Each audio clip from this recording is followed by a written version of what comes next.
मुंबई उच्च न्यायालय त्याचबरोबर नागपूर खंडपीठमध्ये जे आहे शिपाई पदांसाठी भरती चालू आहे आणि या भरतीमध्ये शिक्षण फक्त 7वी पास लागते। महाराष्ट्रातील तुम्ही कोणत्याही जिल्ह्यातले असाल तर या भरतीमध्ये तुम्हाला फॉर्म भरता येते आणि फॉर्म भरणे चालू आहे।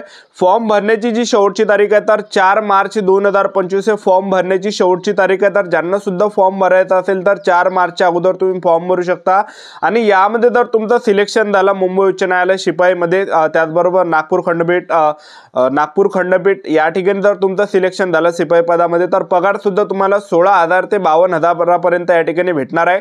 तर या भरतीमध्ये आपलं सिलेक्शन कशा प्रकारे होणार आहे तर संपूर्ण माहिती तुम्हाला सांगणार आहे। वयोमर्यादा काय आहे, यामध्ये पेपर आहे की नाही आहे, तर संपूर्ण सिलेक्शन प्रोसेस आणि सर्व जाहिरात मी तुम्हाला या व्हिडिओच्या माध्यमातून दाखवणार आहे। आजचा व्हिडिओ खूप महत्त्वाचा होणार आहे। व्हिडिओ शेवटपर्यंत बघा आणि व्हिडिओला आताच लाईक करा।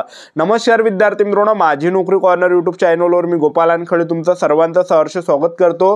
तर मित्रांनो, व्हिडिओचा थंबनेल बघून तुमच्या लक्षात आलं असेल की आपला व्हिडिओ कोणत्या टॉपिकवर होणार आहे।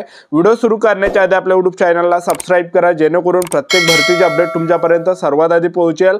जास्त करून 10वी 12वी पास भरतीच्या रिलेटेड जास्त व्हिडिओ आपल्या चॅनलवर अपलोड करत असतो। बॉम्बे हायकोर्ट, मुंबई उच्च न्यायालय त्याचबरोबर नागपूर खंडपीठात ह्या शिपाई पदांसाठी जे भरती चालू आहे, ठीक आहे। तर 7वी पासूनच तुम्हाला फॉर्म भरता येते आणि जागांचा जर आपण विचार केला तर 45 यामध्ये जागा आहे आणि शिक्षण फक्त 7वी पास ठेवण्यात आलं आणि यामध्ये वयोमर्यादा जर विचार केला तर 18 ते 38 वर्षापर्यंत तुम्हाला फॉर्म भरता येणार आहे। SC/ST कॅटेगरीचे असाल, मागासवर्गीय कॅटेगरी असाल तर 5 वर्षाची सूट तुम्हाला या ठिकाणी भेटणार आहे, म्हणजे 18 ते 43 पर्यंत तुम्हाला फॉर्म भरता येणार आहे। नोकरीचं जे ठिकाण आहे हे नागपूरचे नोकरीचं ठिकाण आणि फीचा जर विचार केला तुम्ही कोणती कॅटेगरीचे असाल SC/ST OBC EWS NTVJ open SBC SBC तर 50 रुपये फी फक्त या भरतीमध्ये ठेवण्यात आला आहे। मुंबई उच्च न्यायालय नागपूर खंडपीठ शिपाई या भरतीमध्ये। तर सिलेक्शन प्रोसेस जर पाहिलं तर यामध्ये लेखी परीक्षा असणार आहे, एक लक्षात ठेवा। तर परीक्षेचे जे स्वरूप आहे तर पहा यामध्ये काय असणार आहे, तुमचं जे या ठिकाणी 30 मार्काची जे लेखी परीक्षा असणार आहे तर 30 मार्काची यामध्ये लेखी परीक्षा असणार आहे आणि पासिंग जे ठेवण्यात आले आहे उत्तीर्ण तुम्ही या ठिकाणी होणार आहे। 30 पैकी 15 जरी मार्क आपल्याला पडले तर आपण या ठिकाणी पेपर उत्तीर्ण असणार आहे, पेपर पास असणार आहे। 30 पैकी 15 प्रश्न आपले बरोबर आले पाहिजे, ठीक आहे। त्याचबरोबर लेखी परीक्षा चाचणीसाठी प्रश्नपत्रिकेसाठी वस्तुनिष्ठ बहुपर्यायी स्वरूपाचे प्रश्न असतील।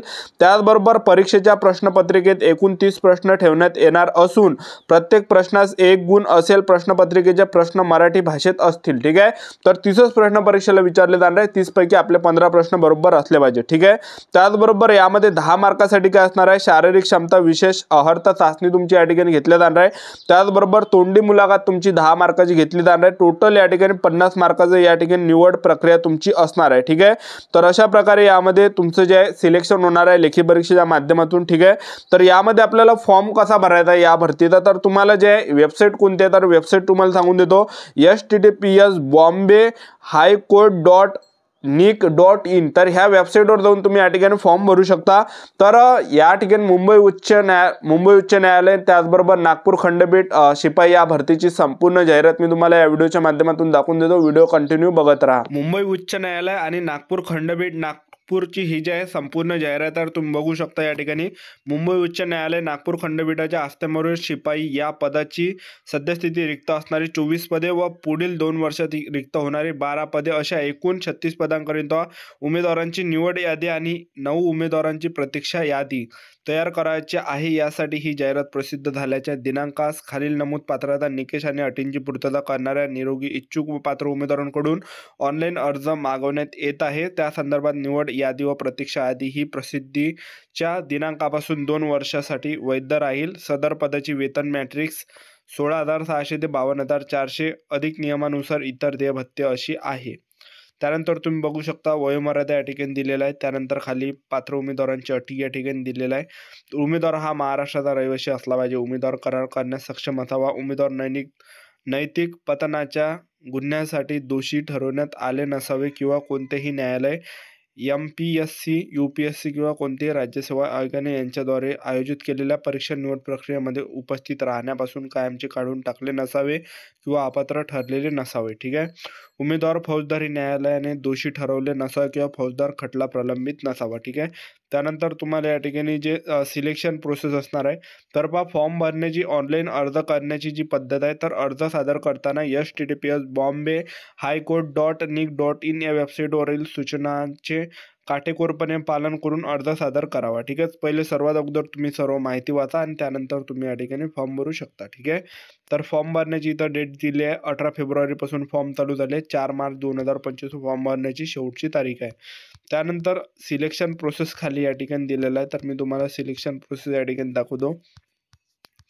तर तुमचं जे सिलेक्शन आहे बघू शकता.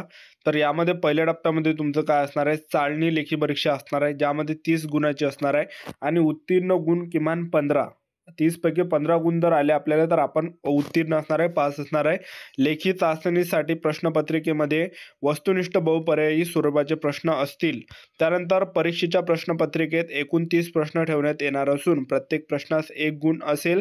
प्रश्नपत्रिकेचे प्रश्न मराठी भाषेत असतील आणि शारीरिक क्षमता विशेष अर्हता चाचणी तुमची 10 गुणाची असणार आहे. तोंडी मुलाखत तुमची 10 गुणाची असणार आहे. अशी निवड प्रक्रियेचे एकूण गुण 50 अशा प्रकारे तुमची या ठिकाणी असणार आहे. ठीक आहे.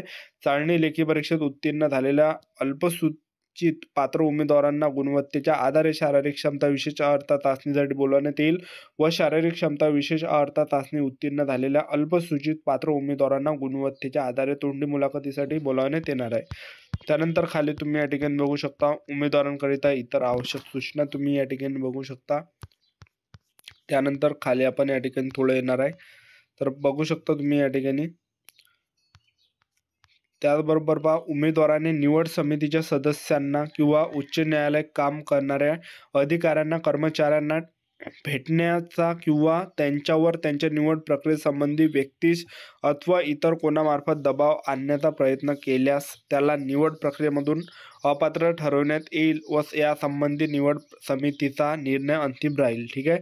त्यानंतर निवड यादीतील उमेदवार नियुक्ती आदेशात नमूद केलेल्या कालावधीत कार्यालयात रुजू होऊ शकला नाही तर त्याचे नाव निवड यादीतून काढले जाणार आहे. ठीक आहे. त्याचबरोबर निवड यादीतील उमेदवार त्यांना नेमून दिलेल्या वेळेत कार्यालयात हजर न झाल्यामुळे किंवा निवड यादीतील उमेदवाराने त्या यादीच्या वैधतेच्या कालावधीत राजीनामा दिल्यामुळे जर रिक्त झाले तरच प्रतीक्षा यादीतील उमेदवाराचा विचार करण्यात येईल. त्याबाबत सर्व अधिकारी प्रशासन मुंबई उच्च न्यायालय नागपूर खंडपीठ नागपूर यांनी स्वतःकडे राखून ठेवलेले आहे. त्याचबरोबर निवड यादीतील उमेदवारांची नियुक्ती सुरुवातीला 2 वर्षाच्या परिवीक्षाधीन कालावधीसाठी असेल. परिवीक्षाधीन कालावधी समाधानकारक पूर्ण झाल्याबद्दल प्रमाणपत्र जारी होईपर्यंत नियुक्तीच्या सेवा कोणत्याही वेळी कोणत्याही नोटीस न देता किंवा कोणतेही कारण न देता समाप्त केल्या जाऊ शकतात. या निवड प्रक्रियेत निवड समितीने घेतलेला निर्णय हा अंतिम असणार आहे. ऑनलाईन अर्ज भरण्याचे मार्गदर्शन आणि सूचना तुम्ही या ठिकाणी वाचून घ्या. ठीक आहे. तर ऑनलाईन अर्ज भरणे सुरू करण्यापूर्वी उमेदवारांनी पदासंबंधी संपूर्ण जाहिरात वाचावी. ऑनलाईन अर्ज हा इंग्रजी भाषेत भरणे आवश्यक आहे.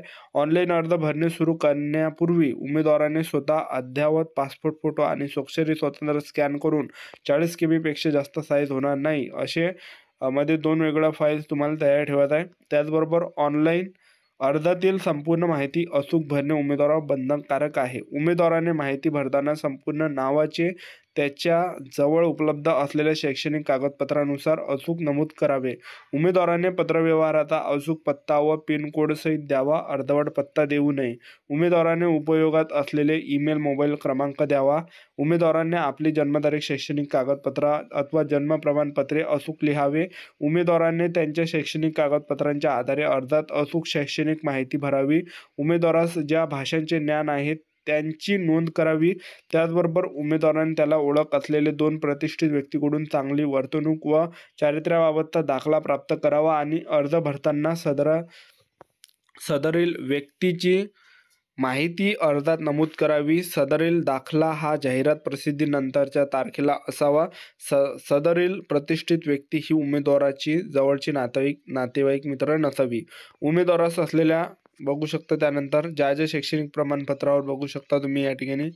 त्याचबरोबर अर्ज सबमिट झाल्यानंतर येणार रजिस्ट्रेशन ID नंबर उमेदवाराने नमूद करून द्यावा आणि प्रिंट ॲप्लिकेशन हा पर्याय सिलेक्ट करून ऑनलाईन अर्जाची प्रिंट आउट काढावी. ठीक आहे. त्यानंतर हा फॉर्म आहे बघू शकता तुम्ही या ठिकाणी.